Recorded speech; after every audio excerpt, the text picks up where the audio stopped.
Assalamualaikum warahmatullahi wabarakatuh. Nama saya Devita Melia Rahma dan di sini saya akan menjelaskan materi saya yaitu tentang dampak kebijakan politik dan ekonomi masa Orde Baru.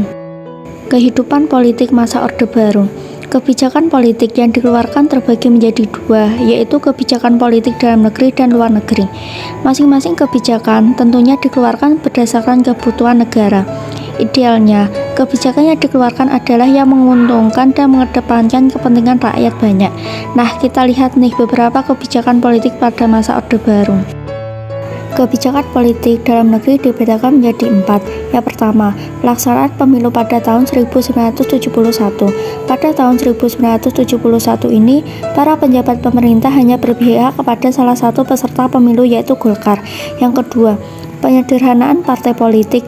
Partai politik menjadi 2 partai dan 1 golongan, yaitu Partai Persatuan Pembangunan, Partai Demokrasi Indonesia, dan Golkar. Yang ketiga, dui fungsi ABRI.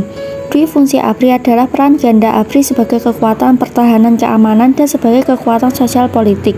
Yang keempat, pedoman penghayatan dan pengamalan Pancasila. Pancasila bertujuan untuk memberi pemahaman kepada seluruh masyarakat mengenai Pancasila. Kebijakan politik luar negeri Indonesia antara lain, yang pertama, Indonesia kembali menjadi anggota PBB. Yang kedua, pemulihan hubungan diplomatik dengan Malaysia dan Singapura dan pemutusan hubungan dengan Tiongkok. Yang ketiga, memperkuat kerjasama regional dan internasional. Awal Orde Baru. Super Semar merupakan tonggak lahirnya Orde Baru. Dan pada saat itu Soeharto berhasil merebut kekuasaan Soekarno, kemudian membentuk sebuah tatanan baru yang disebut Orde Baru. Tantangan di bidang ekonomi ada 4. Yang pertama, krisis ekonomi. Yang kedua, kemiskinan. Yang ketiga, kesulitan mencari lapangan pekerjaan. Yang keempat, banyak lahan pertanian yang terbengkalai.